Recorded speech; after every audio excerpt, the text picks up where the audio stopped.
കനത്ത ചൂടിനെ തുടർന്ന് പൊട്ടുവെള്ളരിക്കും പൊട്ടുവെള്ളരി ജ്യൂസിനും ആവശ്യകത ഏറുന്നു. കടുത്ത വേനൽ ചൂട് തുടരുന്ന സാഹചര്യത്തിൽ ദാഹശമനത്തിനായി നഗരത്തിൽ പൊട്ടുവെള്ളരി ജ്യൂസിനും പൊട്ടുവെള്ളരിക്കും വൻ ആവശ്യകതയാണ് ഉയർന്നിരിക്കുന്നത്. പകൽ സമയങ്ങളിൽ താപനില ഉയരുന്നതോടെ തണുപ്പൻ പാനീയങ്ങളിലേക്കും വെള്ളം കൂടുതലുള്ള പഴങ്ങളിലേക്കുമാണ് ജനങ്ങൾ തിരിയുന്നത്.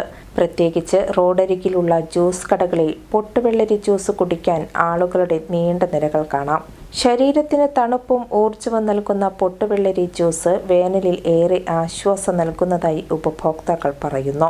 അതേസമയം പൊട്ടുവെള്ളരി വാങ്ങാനായും വിപണികളിൽ നല്ല തിരക്കാണ് അനുഭവപ്പെടുന്നത്.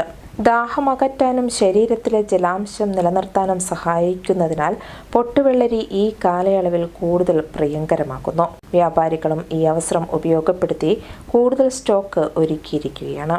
വരും ദിവസങ്ങളിലും ചൂട് ശക്തമാകുമെന്ന പ്രവചനങ്ങൾ നിലനിൽക്കുന്നതിനാൽ ഇത്തരം തണുപ്പൻ വിഭവങ്ങളുടെ ആവശ്യകത ഇനിയും ഉയരുമെന്നാണ് വിലയിരുത്തൽ.